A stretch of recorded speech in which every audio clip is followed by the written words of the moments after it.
Good afternoon, guys. Good evening. Welcome to Appalachia's Homestead. Happy Easter. It is beautiful here in East Tennessee today. A little bit cloudy, but it's very warm. We're trying to get a lot done.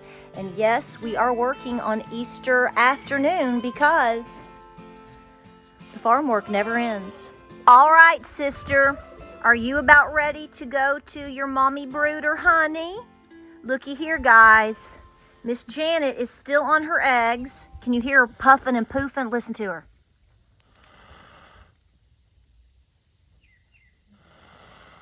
All right, that's about as close as we're going to get on that because we know how that's going to turn out. Plus, we don't want to stress her out too much, and we don't want her to get off of the eggs, and we don't want her to break the eggs that she is on. The last count that we had, she was on 9 eggs. Girl, you being testy. We all know. We all know. But here's the deal. So here's the thing. So if you've been watching for the past couple of weeks, you know obviously we have a broody turkey hen. We actually almost have 2. We have one that keeps bouncing in and sitting. She doesn't know what she wants to do yet. So I really don't want that. I don't like having... Now, silkies are a different story. Silkies can work because they're so whittle. But when you get into larger birds, Yeah, you better stay over there. We got a story about beta too, but we'll talk about that in a minute. Here's the deal. I don't want this to be disheveled, knocked around. We've already had some drama with that, obviously, because originally she was on 13 eggs. 4 of them fell off back here. They all cracked. I actually candled them, and I ended up, thank you, sir. I ended up incubating 2 of them because first 2, there was nothing in them. There was no babies. They were not fertilized eggs. Very obvious. Then the other 2 had moving, viable babies. So I took them down to the house, and I put them in the incubator, which is going right now. We're about to go into lockdown. So I've been kind of timing her with the same timeline as the turkey eggs down at the house. Probably off a little bit. I get that, but it's the closest thing that I can get because I knew she was building a clutch. So she would be on them for a bit, and then she would get up, and she would come back. So you may have a little bit of what I call a staggered hatch, meaning you might have 2 or 3 eggs hatch tomorrow. You might have to wait another day or 2, and then you have 3 more hatch because they were laid at different times. This is why you mark the eggs, if you can, inside your incubators. If you have to hand flip them, I do. Or ideally, if you have a hen, whether it's a turkey hen, whether it's obviously a chicken, whatever, I mark the eggs so that I know which ones that she is on. Now that works really well when you have an established clutch. And so you have to consider, you want to mark them because if you have other hens coming in and laying more eggs, you're going to get confused over which is which, right? So that's why we mark the eggs. Somebody was asking me, do I mark my eggs with a pencil or do I mark my eggs with a permanent marker? Some people will tell you that you're poisoning, oh goodness, you're poisoning the baby by using a permanent marker because eggs are very porous and you don't want that to bleed through. I've never really had any trouble with that I've noted. It seems like if I've had a loss, it would be due to other circumstances. The humidity wasn't right. The mama broke the eggs, whatever. The reason I use permanent marker is because she is like a disco inferno. Those eggs are underneath her breast and that area, and they get very hot, very, very, very humid, and she rotates them. So if you use certain types of pencils, basically, it just rubs off. So a little bit of a permanent marker on the outsides tends to hold the best out of everything I've ever used. So that's why I do that. But here's the deal. Okay, so here's what we got going on over here. This is where she's going to go. This is what we've done in the past. It's worked every single time. We have our fingers crossed, right? Because man plans, God laughs. Here's the deal. I do not want her, Miss Janet here, I don't want her to hatch these turkey babies right here. This is fencing. Yeah, she chose this spot, okay? This is fencing. This is where we just sort of, when we bust hay open, we just sort of lay our twine here. And then when it gets to a buildup, we decide what we're going to keep, what we're not, right? Well, she loves this, honey. This is her bedding. But here's the deal. If she has little turkey poults and they start hatching, they could start falling off. She may get up and abandon the nest of eggs that haven't hatched yet. We don't want that. That's a no-go, okay? So what I want to do, I have an old trough here. This is an old just water cattle trough type thing. It's actually cracked. My cow stepped in it like 2 years ago. You can see right here, look. It's cracked. So it's not going to be used for water anymore, so I kept it to use as a brooder, whether it's her or a chicken. So when it gets darker, and this may not work, because this can be tough. When it gets darker this evening, so I'm going to go ahead and set this up. The idea is to take her, and put her in here, with her 9 eggs. Now, it could be more eggs by now. And I'm just going to go with whatever we've got. Because again, you kind of have to balance moving her. Is she upset? What's going on? So we're kind of going with the flow. So I'm guesstimating that tomorrow, according to my incubator, starts lockdown. So that means we're around day 25, give or take, starting tomorrow. Because your turkey eggs, they actually have to incubate for about 28 days. Chickens are 21. A lot of your quail are 18. Some of your Baney chickens can go as early as 18 or 19 days as well. So it depends upon, when exactly is their, quote, hatch date or their due date. You want to count back 3 days from that. That will tell you when they're going into lockdown. Lockdown is when the eggs don't get rotated anymore. Mom doesn't move. Babies get ready to hatch, and what they do is they get settled into where they want to be in position, and then at some point they will pip. They will actually open a little crack in that egg using their egg tooth, okay? But we want to get her into her spot, eggs in position, her calmed down, right? Mom's never calmed down, right? We never calm down, and ready to go. So I will set this up with hay, and I will tamp it down really hard, because you don't want it to be too loosey-goosey, because eggs can get lost in translation and that type stuff. Yes, that happens too. So I'm going to tamp it down really hard. Then I will move her or the eggs, let her get in there, and I will quickly, very quickly, by the way, I'll have to use 2 of these baby crates. You can get them at Walmart. I've had these for years and years and years. We have years and years and years of videos showing this type of stuff. These big cattle troughs take 2 of them. She will have food and water in here, and we will eyeball it. Hopefully, she's not going to have a fit. And we're praying on that, because when they have a fit, you can have a bad situation. Now, if she's been this broody for over 3 weeks, which she has, then the odds are she's probably going to be pretty cool in the transition. But here's the deal. We have to time it right. I have found that when it starts to get dark, or even after dark, they just tend to be a little bit calmer. So I will probably move her just right before dark, as it's getting dark in here, and settle her in. So I may or may not be able to film that due to lighting in here. I'm going to try my best. If not, I'll update you a little bit later or tomorrow. So the idea coming up is to move Mama Janet and her, we think, 9 eggs. That's the last count we had, and they were all viable eggs at that time. When I was looking at the 4 broken eggs, she got up and took off to go eat and poop and do her thing. She does that about once a day. So I actually candled all the eggs that she was on, and they were all viable, and there were 9 of them. Where we are at this moment, I don't know, because it's not like eggs in your incubator. You just go in there every other day or whatever you want to do. However often you want to candle them to see what's going on, you can do so. It's on her timeline, not mine. So I hope you guys had a wonderful Easter. I hope you all are spending time with family. We went to church this morning. It was great. I had a great time with family, and I'm going to go in here in a little bit and cook a little extra Easter supper for us. But first things first, what I'm doing, let me see if I've still got them. Where is it? It was so pitiful. It was so whittle. Look here.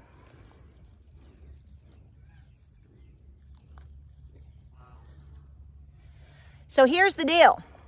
I've decided to go ahead and come up here and to collect what few morel mushrooms we've had on the property this year. Honest to Pete, it hasn't been a good year. Last year was amazing. I've only been able to locate 4 this year. So what changed? Personally, I think it's been a weather situation. I think we got too hot too fast. I don't think we had enough rain. I mean, instead of it being kind of damp, wet, maybe in the lower 70s, whatnot, just a really rich environment for these mushrooms to grow. No, we're 85 degrees. I mean, we're out here in basketball shorts. It's hot. So what I'm going to do, I've marked several different ones. What I'm going to do, here's one right here. What I'm going to do is take them inside and I'm going to make a slurry. And then I'm going to distribute it over here by my Yona tree, the tree that has the bear on it. And I think some poison ivy too. We're not going to touch that though. But, so right here, as you can see, I'm going to pick that. I've got, I think, one more up here. Really disappointed. We did not have the violets this year that we normally get. We definitely did not get the morel mushrooms that we normally get. We are already moving into, like I said, it's like honeysuckles. And, you know, I feel like we're pushing mid to end of May all of a sudden. Really bizarre. So let's get some. And hopefully we will create a better future and harvest for seasons to come. So I'm just going to take this, leaving the root. Some people say to shake them. Shake it like a salt shaker. Shake it, shake it, shake it. Some people will tell you to just like shred it up and to let it sit around or spread around. I'm gonna try the slurry this year. So here we have these two. So I want to get that to the house. And then, see, last year, I mean to tell you, they were all over the place. This is one of my marked spots. So they did migrate, they did spread a little bit, but we just didn't have the amount that I usually get or that I definitely want to get. Here's this one right here. Oh, it was ready to be picked. So I'm gonna shake it. I know, some of you might be like, you're wasting your time, but some people say it works. So this is what I've got to work with. There was another one through here, as you can see right here, but it was already broken off and missing. I haven't even found any more like this because I was like, what, did something get it? Did something get them?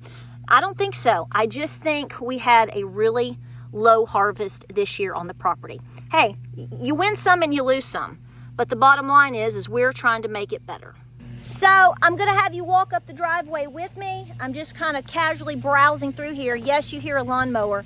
James is gonna be busy here for a little bit mowing the orchard, because ideally we don't want to have to mow on a Sunday, but the rain is moving in. It's going to rain. When I tell you all week off and on, it's what it's going to do, which we welcome that, but we want to make sure we at least have our initial mowing done. Working very hard trying to get the property, at least kind of the first spring cleanup. You know what I'm talking about? Okay, we're going to keep looking through here, and then I'm going to go check out my black cap raspberries one more time just to kind of see what's happening there.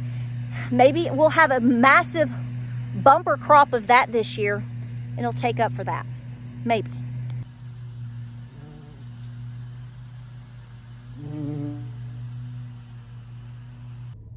All right, it was getting a little bit loud, so I decided to go ahead and come here to the car. I'm watching him mow right over there. So what I'm gonna do is head back down to the house. I'm gonna create the slurry. I've got to make supper anyway, so it's not like I'm gonna be in the kitchen. So what I'm gonna do is take these and I'm gonna blend them in with some probably molasses or honey. I'm gonna do exactly what basic directions tell you to do. A little bit of my well water, a little bit either of molasses or honey. I'm gonna blend it up. I'm gonna let it sit and kind of steep overnight. And then tomorrow what I'm gonna do is come up and pour it up here around that specific area where I've had a lot of these come up in the past. So that's going to be the idea. I figure it can't hurt. And this is the whole point. We're talking about doing different things that are very important, whether you are gardening or not. There's lots of different things that you can learn. There's lots of different skill sets that you can apply to your life to help you be more sustainable and to teach more self-sustainability. I'm not just moving this turkey hen just because it seems like the fun thing to do. No, there's a very strategic reason why I'm moving her. The reason I'm doing that is because I want to ensure that she is safe in a safe location, right? And that when those babies hatch, this is really, really critical when in colder months, you know, when you have that random broody and you're like, what are you doing? If you watch through my videos over the last 10 to 11 years, I've got multiple videos showing you how I take a very broody hen. I will put her into a large tub tub or large crate, and I will, if she's really truly broody, she'll stick with it, right? Well, she starts hatching out her babies right then and there, and they are right there very close in a closed in vicinity close to mom. So they don't ever venture off. They don't chill. A lot of times little baby chicks, oh, they're horrible and notorious for this. They will move away from mama. Mama might be really broody still, and she's not willing to get up. She might be in a broody trance like a Silky does, and she doesn't call the babies back because in her mind, she's still brooding. She's still hatching babies. She hasn't transitioned from the broody mama over to mama hen just yet. You got to watch those Silkies. They're very finicky and a little, they're so dedicated to being broody. Can you do that? They're in a trance that they don't transition over. Then you have some that might actually only hatch 2, and they're done. Honey, I'm done, okay? I'm done. I'm going to Dairy Queen and getting a dip cone. Right now, I'm done with this stuff. Kids, come on. So she might be up wanting to get up and go, and she's not staying with the clutch to finish off hatching. All of these scenarios can happen. So I have found that if you can get them moved to a trough, it tends to minimize those things. Plus, it keeps the eggs and the babies in closer in one area. Sometimes things can happen. They don't hatch, or she accidentally breaks one. It just depends. But usually, it helps you keep an eye on that. So it's ensuring a better chance in terms of me getting turkey babies. That's my future. That's more eggs for me in the future, or that is more manure, if you will, of some sort in the future, or it's meat for me in the future.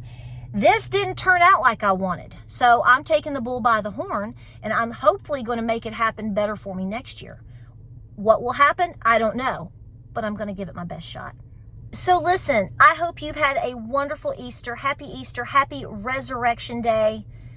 He is risen, guys, and we are all going through so much. And I just want to remind you how blessed we all are, and that we are here together, and that we are all going to continue, right? We're going to continue to do the very best that we can every day with what we have. We have a lot of videos coming up talking about this, because regardless of how we feel politically about each other, we all want each other to succeed. I want what's best for you, okay? I want you to thrive. And, you know, it's really disheartening at times to see individuals in our own country that they don't want that. They don't care. They don't care about your welfare. They don't care about the future of your children, much less theirs. And they're just resisting trying to be sustainable. They're resisting trying to help each other. Well, we're here, you and I, us together. We're a team. We're going to be helping each other.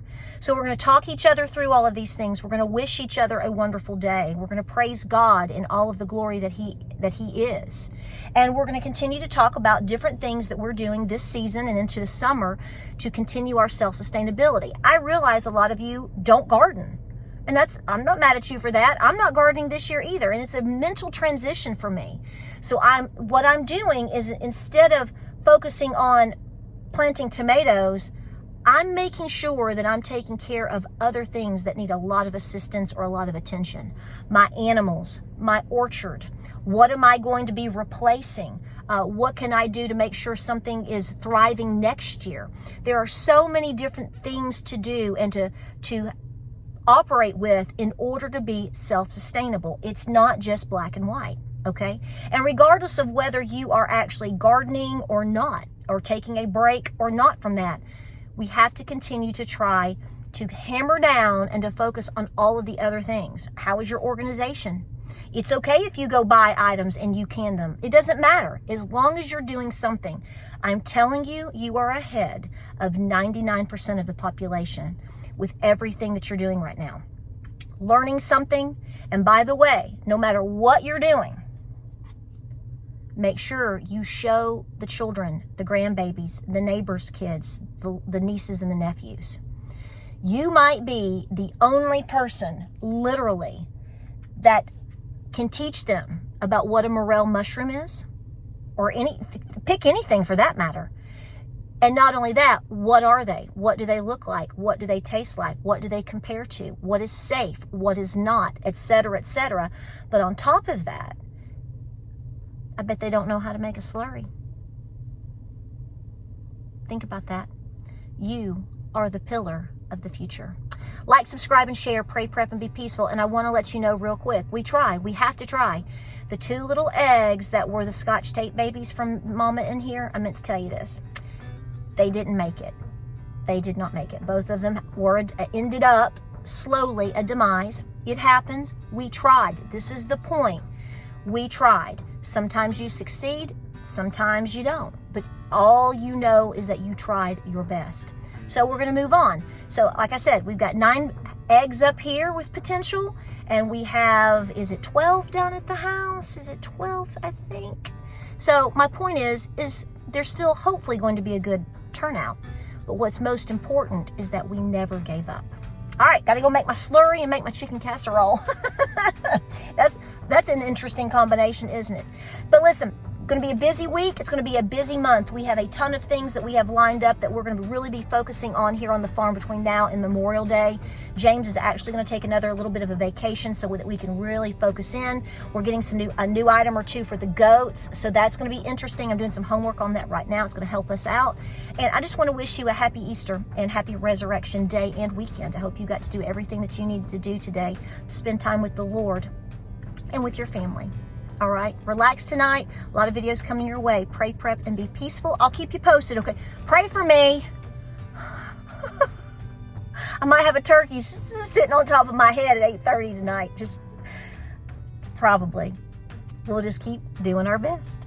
Like, subscribe, and share. Godspeed, and I'll see you guys on the next video.